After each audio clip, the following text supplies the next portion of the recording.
This is Two Blokes Talking Electric Cars with Stephen Fennick and Trevor Long. Thanks to NRMA Insurance and Uniden. That's right.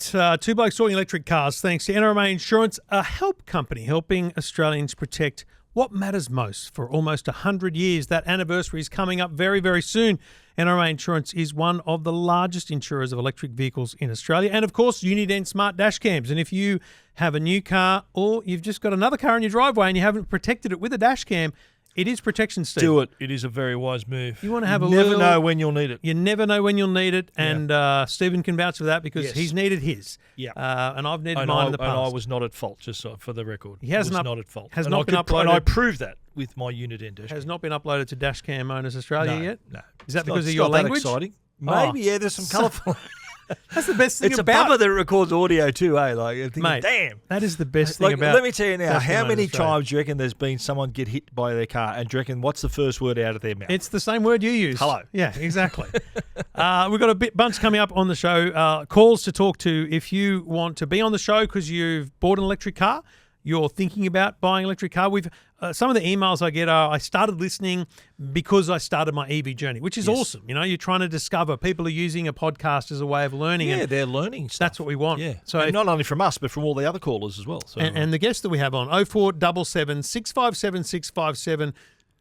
Send us a text. We'd love to have you on the show. 0477 657 657. Get in touch anytime and we'll line you up to have a chat on the show. But, Stephen, before we do any callers, I think we should talk to a guest that's been put onto us, in fact, by Brad from Uniden. Yeah, that's right. And he's discovered this young innovator, entrepreneur. Yeah. We love an entrepreneur Yes, we do. with a startup that is looking at the idea of sharing EV chargers. And so Julie joined us on the line right now. G'day, Julie. Good day. How are you? Yeah, really, really good. Tell us, pitch the business to us. We know nothing, so pitch the business to us and our listeners. Yeah, so very simple. So I'm Julie Perrissel. I'm the founder of IVYGo.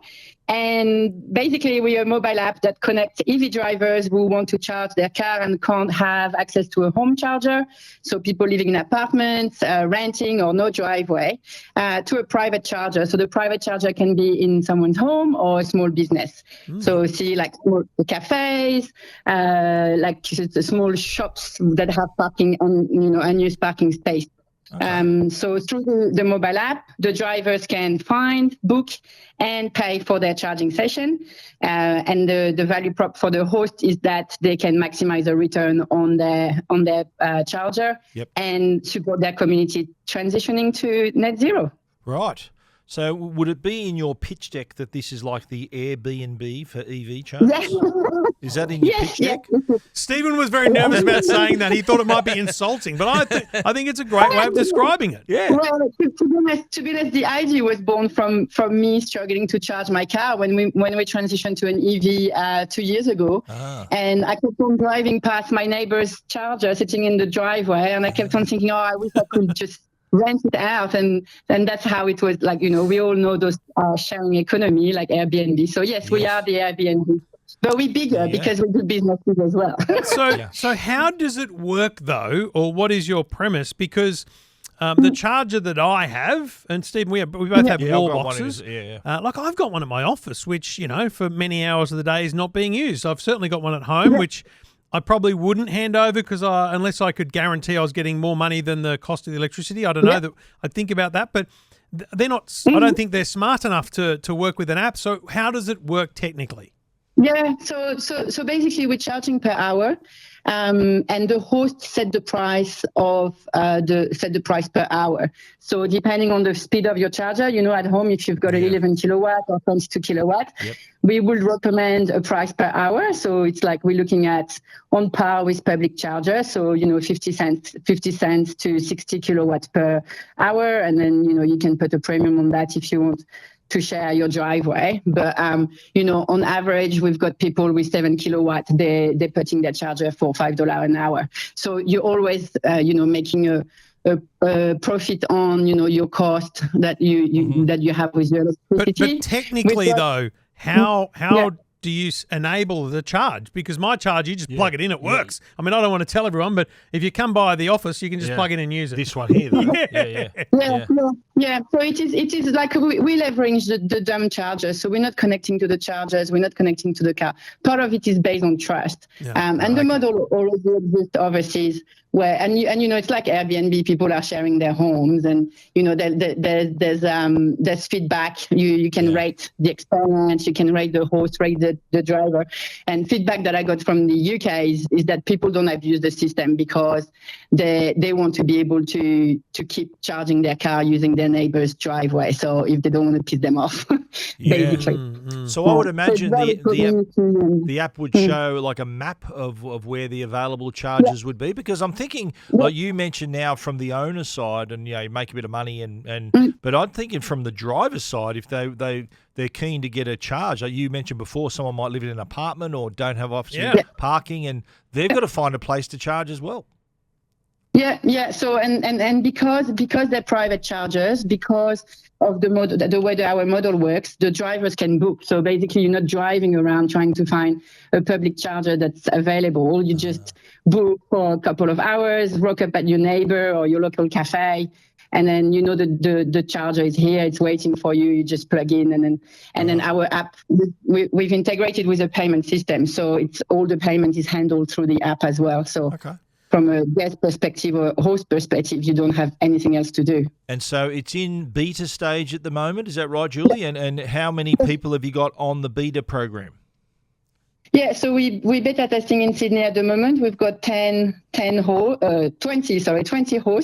and but we're keeping things small because we keep iterating and improving our app and then our business model as well. So we're really hands-on. It's only 4 of us. We talk to all the new hosts, make sure the user experience is working well for everyone before we scale. So I've just signed up. While you've been talking, I've signed up, okay? So you'll see that in your app. 21 people but now. My question now is, do I... Once I guess I become a host, if I choose to, let's be real about this, I'll have to think about it. Come and charge at Trevor Long's house. No, I'll do it in the office. But can I exclude times of day, or is it about, do I also need to book my own thing? Yes. No, you exclude time of day. So we've got a few people who have solar panels, so they want to maximize the energy on their solar panel. They just put during the day. And you can select different days, different times, and then once you have a booking as a host, you get to approve the booking. So if it's a time that doesn't work, or if it's someone that has so I approve the bookings each time. Yes. For residential, we do that. Going forward, there'll be the option to auto approve, but at the moment, because we're building that trust within the network, you get to approve. So if it's someone you don't want in your driveway, you can say no. So you could think of it as a very, very community-minded thing. You don't need to think about it as being a whole city, because like you say, and you mentioned, Stephen, you're an apartment dweller, whatever. Yep. There might be someone who buys an electric car in my suburb and they go with just trickle charging, 90% of the time. But that one time they want to do a road trip or something, they book with me to charge on the Friday night before their road trip. And I go, yeah, cool, do your best. That's really cool. I would imagine too, people who are working like 9 to 5 jobs, their driveway's empty during the day. Yeah, that'd be an option while the sun's up as well. And so I guess I could set, because I've set my home to be solar, right? Yeah. I'm happy to use the grid if you're paying me $5 or whatever it is an hour, because I'm getting more than I'm paying back.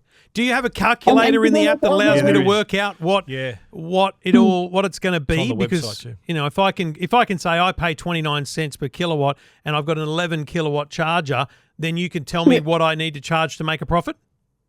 Yes, exactly. So you choose what sort of charge you got, 7, 11, 22? Yeah.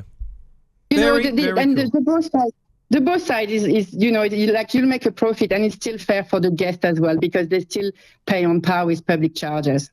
So what's the roadmap? What's the timing? How long until you hope to be a little bit more open to the public? To scale, yeah. Yeah, so we're looking to do beta until the end of March, and then from April we will hyper-focus on specific areas, suburbs around Sydney, and then we'll probably start looking at other states. But yeah, by the end of the year, definitely we will be scaled. Wow. So just one last question. So where you've chosen to set it up, you said some suburbs. There would have been some calculating sort of where the good places to do that. I suppose people that had to have chargers, I'd imagine to be sort of in a city, sort of in a west maybe where there's the demand for it. Yeah, we're looking at Lower North Shore to Manly, and that includes Chatswood as well. So it's those traffic areas as well, right? Yes. The idea of if we've got a host around the metro station in Chatswood, they can park their car during the day, charge, go to work in public transport, and then come back and then drive home to the northern. Which also goes to your point about actually essentially charging for the space rental as well. You know, you're renting the driveway at the same time. It could work. Yeah. There's been those products have existed before where, you know, it's the car park rental, essentially driveway rental, and you're just combining those things into one. Love it. Great idea. A difficult thing to scale, but you're putting your focus on it. So we will follow your journey over the next several months, and hopefully you get a lot of sign-ups. And if people sign up now, they'll essentially be in the queue. Yeah, is that the plan? So tell us, what do you need to do to sign up? So to plug your website, how do people sign up? People can download the app, IVYGo, IVYGo. .com.au and download the app, and anyone can add their charger today. We just when I saying we focus, it's just like we are more hands-on in specific areas. Of course. You know, anyone can download the app. We've got someone in Geelong who was already sharing their charger with their neighbor, and they're using the app now. Start charging them. That's great. Because then they don't have to ask for money, so it makes their life easier. Well, congratulations. So, anyone's welcome. Awesome. Thank you so much, guys. Well done, Julie. Thanks for joining us, Julie. Good luck with it. Thank you. Bye. Cheers. No worries at all. That's. I mean, it's as you say, it's the Airbnb for charging. It is. It's exactly it. Thinking, I can't remember what it was called, but there was definitely a service before that maybe doesn't exist anymore, where you could rent a car space and people would just show their driveway and show their garage and stuff because like Julie said, you want to park near the train station or whatever. Yeah. So it's the gig economy in a part, but it's also maximising the investment that you've got. Well, I think I brought it up in the interview. You're at work all day, no one in the driveway, make some money when you're not home. Look, I'm happy to be part of it and play around with it because, I predominantly charge for maybe an hour a day. Like I don't really drive that much that I need more than an hour on a 3-phase 11 kilowatt. Yeah. So all I need to do is move my car over. And then the thing's available. Except the days I'm here when I need the other space. But see, that's what we do. We block out the days that you're here. Block out the days that I'm here. Happy days. Yeah. Very interesting. You don't let me use your charger. Mate, you can plug in whenever you want. Okay, that's good. I'll take note of that. It's 11 kilowatt now, so you never used to like it because it was trickle. If you've already signed up, so I'll have to set a time now. And I'll be charging. Sorry, can I apply, mate? I'll be speaking to Julie about whether or not I can specifically charge different people different costs, not to give them a discount. Right. Okay. Two Blokes Talking Electric Cars. Back with your calls after this.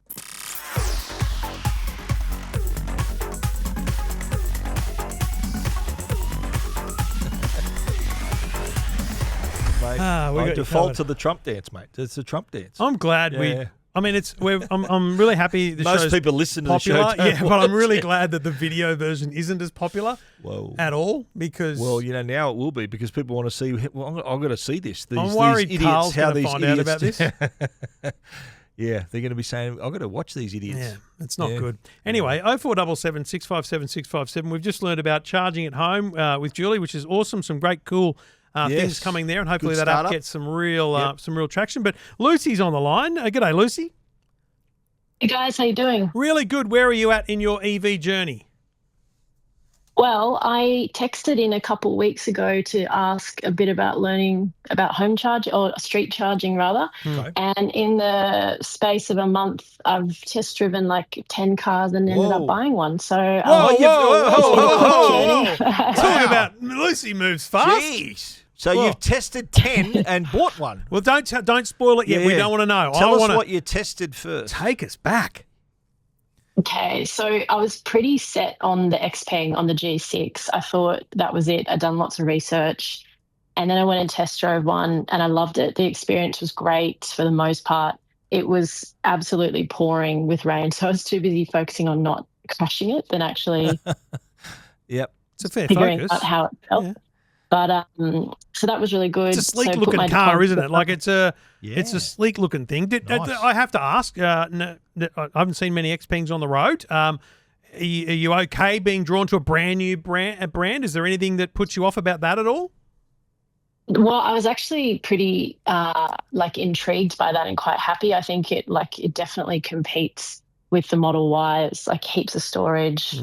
I think I wasn't that deterred by the fact that it was quite new. They, have a partnership with UltraTune to do all your servicing and everything. Oh.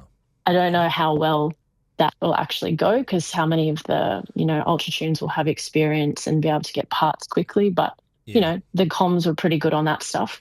Okay. I ultimately ended up not going with it because they just couldn't give me an indication of wait time. Everyone was really lovely that I spoke to, but there's all these holdups with the imports and really they was like could be 2-3 months. They don't know. Yeah, wow. Yeah, well, and I think BYD is a bit caught up with that too because there's something happened at the ports and all the boats are basically stuck until December, but it's put all the other shipments back. So there's a bit of a wait on some of the Chinese cars. Yeah. Right. Okay. Interesting. Yeah. Interesting. So what else did you try?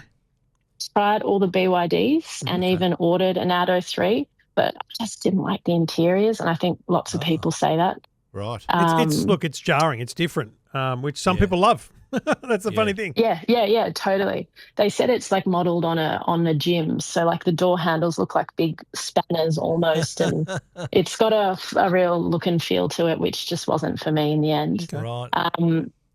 So didn't go with them, but then I tried a Kona, which I loved. The dealer, they were awesome. It was a really nice experience, but then I went to Kia and I kind of forgot about the Kona. Drove the Nero and the 5 and the 6 and liked all of them and was pretty close to taking the Nero.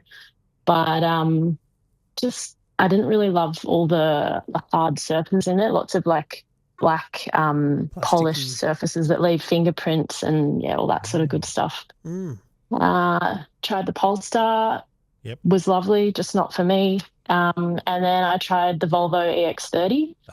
Nice car. I don't mind that. That's the one I went with. Hey, there you go. There we go. Yeah, cool. I almost called it there. So, wow. Yeah. And so how long have you had this now, Lucy? How have you been going with it? Only a week. Oh, okay. Yeah. So your original question was about charging then. Yeah, what's your plan? Well, what's the solution? Yeah, so have you got any how are you charging the EX30? Yes, I can't charge at home. I live on a laneway in a little cottage and I can't park out the front. It's a one way. So I was definitely reliant on street parking only. I'm in Woollahra Council and there's heaps of street chargers around here. Are there? And yeah, they're actually really good and they seem to be rolling out more all the time. So hang on, when you say street charger, you mean like you got the parking spot with a charger, or are these by the side of the road, or where are they? Dedicated parking spot to pull in and charge. Okay. And on the street. That's what you've been utilising. Yeah, did it for the first time last night, which was a bit of a learning experience, but ultimately like pretty good and easy.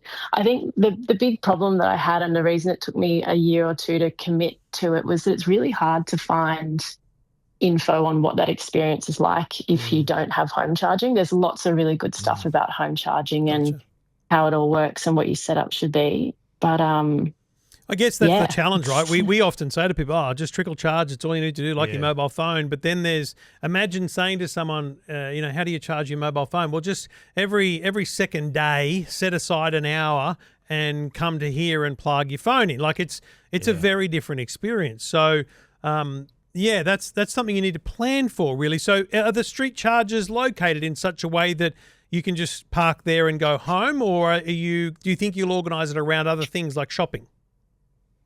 Yeah, so for me, there's actually 3 stations within like literally a 3 to 5 minute walk. So last night I took, the dog for a walk, dropped it off, came back an hour later. It said it was 22 kilowatts, but it was only charging about 10 kilowatts. So definitely took almost double the time. That's a bit of a learning curve. I think it's definitely not what's advertised often. So I'll jump in there and tell you why that is. It could be other cars parked in the stations. No, it's not? Because it's only AC I'm tipping. It's just the little round plug. It's not the big bulky plug with that fills the bottom holes as well. Yeah. So it's not if the plug is only AC, so it's the top half of your charger, then it will only ever do up to 11 kilowatts. Your car will never charge at 22. There's only one. So interesting that they advertise them though at 22 then? Yes, well, because they're only AC charging. So the EX30 has no DC? No. Sorry. Say that again. So when you open the charging bay, is there like a round circle at the top and then another like oval underneath with two big plugs in it? No secondary one, only the top circle. The top half, so it's only AC charging. It's only AC charging, and they advertise it at 20 kilowatts. 22. That's fascinating. Well, 22, so Stephen's right then. To be clear, it's possible that it can get to 22. That the charger is limited by other chargers in use or by the use of power around. Yeah. So for example, you go to Ampol, and their charger during the day might only do 70 kilowatts because the service station lights and fridges is pumping through the power as well. But at night time at 2 a.m. in the morning, there's no other power being used, so it'll go to 120. Yeah. There might be other, like in your case, there might be another car parked in the spot next to you, and that's then the sort of the power. Totally. You're sharing the power as well. Yeah, that's just... so the one that I went to had a single park. So I reckon it's probably, the houses around it. And it was 6 p.m, so peak time for everyone to be home doing all the things. Yeah. But when there's two spots, totally it's shared between the two of them. I just don't believe that the Volvo doesn't do DC charging. Yeah. It absolutely does, but the street charges... So your car is capable of the DC charging? It has got that totally. second. Yeah. There's a little thing you pull out the little bottom half, and then it gives you more room for the bigger plug. Are you saying the street charger is advertised at 22 and the car's not taking it? So the reason for that is your car is unable to take 22 via AC. Yeah. It will only take 22 via DC. But the street. So my wall box here 11. At the office is 3-phase. It's capable of 22, but my car will never do that on AC. However, if I was to bring a Porsche Taycan, which is rated, I believe, to 22 kilowatts AC, you will get 22. The Tesla was too. The Model S was capable of that too. Yeah. So that's the frustration. Okay, and so this is the stuff that it's a bit hard to unpick. Reading it all online across different threads and stuff. So anyway, lots of learning. It hasn't deterred me at all. You're right. It comes with it. With learn. You know what's what, where you're going. So you know that charger you can get that result, and then others you'll learn different. But in your case, what are your driving habits, Lucy? Are you driving a lot each week, or do you drive your car to work? No. Not at all. To work 2 or 3 days a week, and then just around my house and stuff. Occasionally I'll take it up the Central Coast. So this weekend I'll take it for a long drive and see how that goes. Yeah. Okay. But no, I wouldn't do more than 100k. Whereabouts on the coast are you going to go? Up to Kilcare. Nice. And have you thought about maybe you won't need it because you'll definitely be able to get there and back, right? You're going to get there and back on a But have you thought about doing a charge up there just to have the experience of a public charge?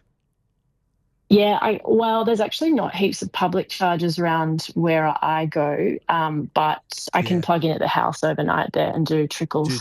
Well, I would recommend. There's a few around the Central Coast. I've driven up to the Central Coast. There are a few public chargers there. Gosford's probably the closest one. I was going to say on the Central Coast Highway, there's an amp pole near the Maccas. So, for example, I would just say download the app and give that a go because then you get to experience this.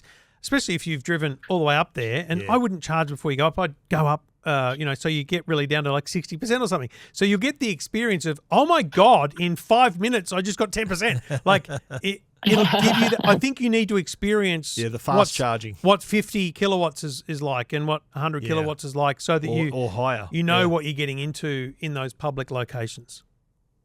Yeah, cool. Yeah, no, I'm excited to keep learning and figuring this stuff out. Are you the first of your friends to get an EV, Lucy? So you're going to be the person that people are going to be asking advice of from now on? Yeah, I definitely am. And can I ask? So no one else has any. The reason you went EV, was it so you don't have to pay such just ridiculous prices for petrol, or what was your main motivation? No, I think we're all going to transition eventually. Might take a bit longer for some people, but it's something I've always been excited about. When I bought my last car, I was tossing and turning about whether to go EV even 4 or 5 years ago. So I don't know. I think it's the way of the future. Well done. Absolutely right. We agree with you. We know we can tell you it is the way of the future. So very good decision there, and good car too. Nice car that you bought. You've made a great. I love hearing the buying experience. Very well nice. done, Lucy. That's awesome. Keep in touch if you have. Let us know how you go. If you have learning, see now, Lucy, I want to be very clear on this. We don't know everything. We really don't. And so your experience is actually very different to us because you don't have at-home charging.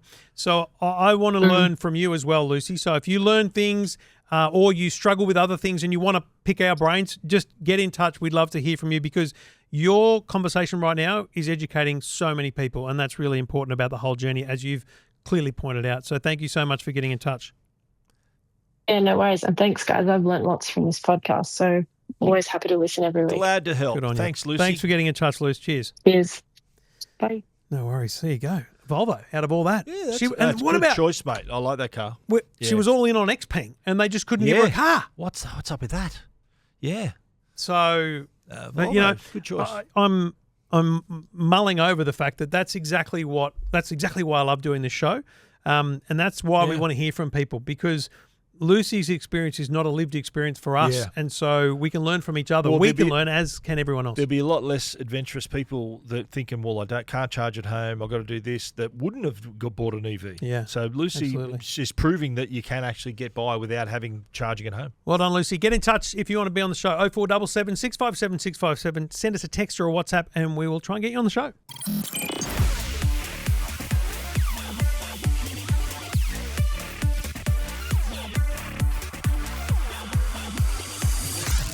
Two Blokes Talking Electric Cars. Thank you. Shadowboxing. NRMA Insurance and Union Smart Dash Cams. 0477 657 657. If you've had an experience like Lucy, please get in touch. And by the way, Lucy does live in Sydney. She mentioned that. The Everything Electric show is on in a couple of weeks at Sydney Showground from March the 7th, Friday, through till March the 9th, Sunday.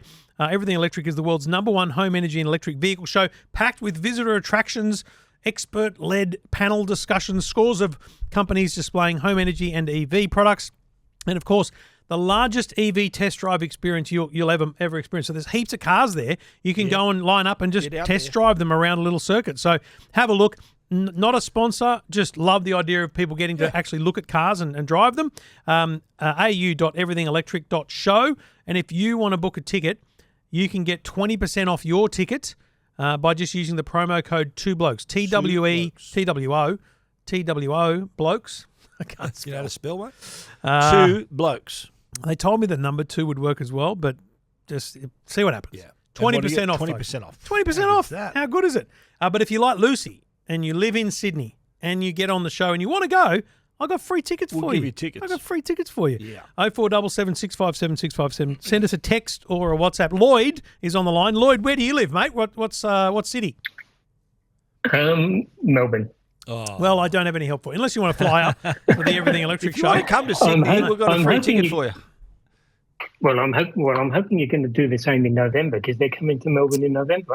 Well, Lloyd, I think this all comes down to how many of our dear audience actually use that promo code. Yeah. Again, to be clear, we're not making any money from the tickets. We're not being paid. We just want people to go. We accepted the offer from them for a promo code. So please take the opportunity so that, look, the fact is we'll get a sense of how many people, want to go to these shows. And mate, absolutely, Lloyd, if they offer us the same thing in November, then you keep listening and we'll find another reason to talk. If we need to renegotiate next year, mate, I'll handle the negotiation for next year. Stephen, please leave the negotiations to me, champ. This is a nice little lost leader, shall we say? That's fair enough. It goes well. If a couple of thousand people buy tickets, don't think I won't be hitting them up for sponsorship. Lloyd, but that's not why you called, my friend. What did you get in touch for, mate? You wanted to talk about a report you'd read.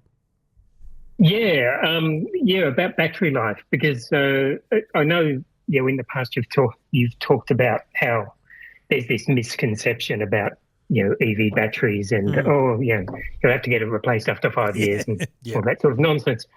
We know from laboratory tests that they do for EV batteries that they can last like or more cycles. So, the way they do the laboratory tests, I think, is and I've got to preface this by saying I'm not a chemical engineer or anything like that. Good news, neither are we. I'm just a random punter who's just interested in these things, and obviously I've got an EV. So, the way they do the laboratory tests is they basically rapid charge it up to 100, rapid discharge it, leave it rest for a minute, and keep doing that over and over and over again and monitor how much the battery degrades. And that's how they come up with that number of cycles count. Yeah. And what's that number broadly? What do we think that number is? I think it's around about, it may be different for different types. It will be different for different types of batteries. Like LFP is probably, I think, a bit more. But NMC batteries, probably something like 1,000 to 1,200. Yeah, which is the same thing they talk about with mobile phones, right? They talk about the degradation of a battery over time based on your charging cycle. But the evidence is starting to point towards a slightly different story, potentially a vastly different story in everyday use, because especially for those people that trickle charge up and, just do city driving down. I mean, it's a very different test, isn't it? Yeah, and then I saw this on the MG forums. There was a post about this research. There was a link to an article about the research, and I follow it up to find the original research article. It's by Stanford University, and they've done what they call dynamic cycling of batteries. In other words, looking at batteries and how they're used in real life, like you say, trickle charging and just driving around and slowly speeding up and then dropping back, and you recharge the battery as you're braking and all that sort of thing. Yeah. And they found that actually seems to increase the life of the battery by 38%. Wow. Up to nearly 40%. So, and when you're talking about 1,000. You're talking about like up to 1,600 cycles. Yeah, right. And if you've got a car that does 500k, on a full battery, you're pushing 1 million kilometres before you need to really worry about And that's what we're seeing, isn't it? Battery degrading. You didn't, Stephen. You had your car for 5 years. Out of the Tesla, and you didn't notice it. A vast difference in range calculations. In fact, over time it increased a bit through software updates and things, but broadly there wasn't an obvious. And yours was not, it wasn't high Ks. No. It had about 45,000 Ks after 5 years. And I'm going to say I doubt you did much. You did a lot of supercharging, but not a lot of it was like from 20 to 80. It was a lot of get me from 60 to 80 and 70 to 90. It was that kind of stuff. So Lloyd, do you get a sense? Again, not a chemical engineer, I understand that, but do you get a sense that we're going to see this come out as being a much longer life to the vehicle, or is this more just about busting that myth of but what do you do in 8 years when you got to replace the battery? Is it more about just getting over that myth? Yeah, I think it's largely getting past that myth, and as I think people have cars for longer and they realise how long they're lasting. Because even if you lost 20%, I mean, my car, 20% is, maybe 100k. Yeah. I'm still going to be able to do 400k on a full charge. Yeah. So it's not, it's not dramatic. And I think they sort of say that the first 100,000 kilometres that you do, the battery degrades the most, and then it starts peaking, sort of plateauing and going down. Yeah, right. So what do you drive, Lloyd? Lose. It's an MG4. Yeah. Okay. How long you had that for? 77 kilometres. Just under a year. Yeah. So April, May last year. Loving it. Love it. It's good best car I've ever had. Yeah, great car. Yeah. Nice work. and I've done like 16,000. Yeah, travel around a bit for work and things like that. So you do a bit of driving then, eh? You say 60 or 16? 16. 16. Yeah. 1-6. That's not uncommon for a car to do in a year. Stephen's very, very driving out here uncommon every himself. week, mate. That's the most Ks you do. That's going to add up. What we'll do? I would love to know from you what we ask a lot of people. And Stephen often asks this, but I'm going to take the chair. You've had it for a year now. Number one thing you hate about it, number one thing you love about it? The drive is just, excellent. The software is probably, the software is fine. I'm not, too fussed about, having, the latest bells and whistles. But it's got buttons, which, a lot of cars, they're getting rid of all the buttons, but this has at least got a bare minimum of buttons that you can turn on and off the aircon and that sort of thing. The old BB basic buttons. Probably could do with a bit better boot space, and it doesn't have a. I've always called it a fruit. I know you mentioned that the other week. The front boot, the fruit. The front boot. It doesn't have that.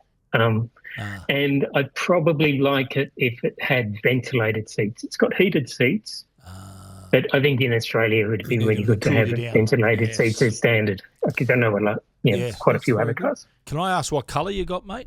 Wasn't that the car that the signature colour was orange? Was that one? There's a bright blue as well, isn't there? There's a blue. What colour did you end up with? I feel like you went conservative. Black, you said black. Yeah, black. Nice. Black with it. And just finally, Lloyd, given your interest in the in the sector as an owner, and I feel like all owners, you probably get a lot of questions at barbecues and things. Are you the kind of person that's going to use this knowledge you have from this research you found at Stanford to, fight back the myth, or do you just gloss over it and just not worry about it? Like if somebody, I have had, people say to me, the battery won't last, you'll have to replace it in 5 years and that sort of thing. Yeah. So, I'm more than happy to try and bust myths if I get that sort of you've helped out a lot just here and now. So basically what we're saying is there is scientific research going into the fact that it in fact may be normal that we get far better life out of the batteries than we even hope to. And that gives me hope because, Lloyd, I've talked about how, the EV9, I don't think it'll have a great resale value in 4 or 5 years because there'll be so many new cars on the market by then. I don't mind hanging on to that thing for 10 years because I think the battery will give me that chance. Yeah. So that the research you sent me, mate, gives me great hope. So thank you very much for sending it, and thanks for getting in touch and coming on the show today. No problem. Good to chat with you. Good on you, Lloyd. Great stuff. And look, it's a very detailed research paper he sent us. Yeah, it's 16 pages, isn't it? Of words. There was only one graph, and I didn't have a degree to understand it. Thankfully, there was a small some pictures. No, there was an abstract at the start. I would have called it an executive summary if I was writing it, but an abstract. Like, it's that kind of research paper that has line numbers. So, Stephen, if you go to line 720, it's unbelievable. It's deep. This is literally university research into the cycle rate of batteries. And that's fascinating. Why test a battery's life on fast charge and fast degrade? I mean, exactly right. Yeah. It's not real life. No, it's not real life. Yeah. Two Blokes Talking Electric Cars. We'll be back again next week with another show and more chances for you to win or be given a free ticket to the Everything Electric show. Yeah. If you want to go along and you live in Sydney, we'll send you one. If you want to go along and you don't get on the show because time's running out, just buy yourself a ticket and use the promo code 2Blokes. 20% off. That's all. We're off. 2 Blokes. TWO Blokes. That's it. I think the number 2 might work. I'll test it, but we'll find out. Okay. Thanks for listening, folks. We'll do it all again next week. Stephen, see you then, mate. Check you then.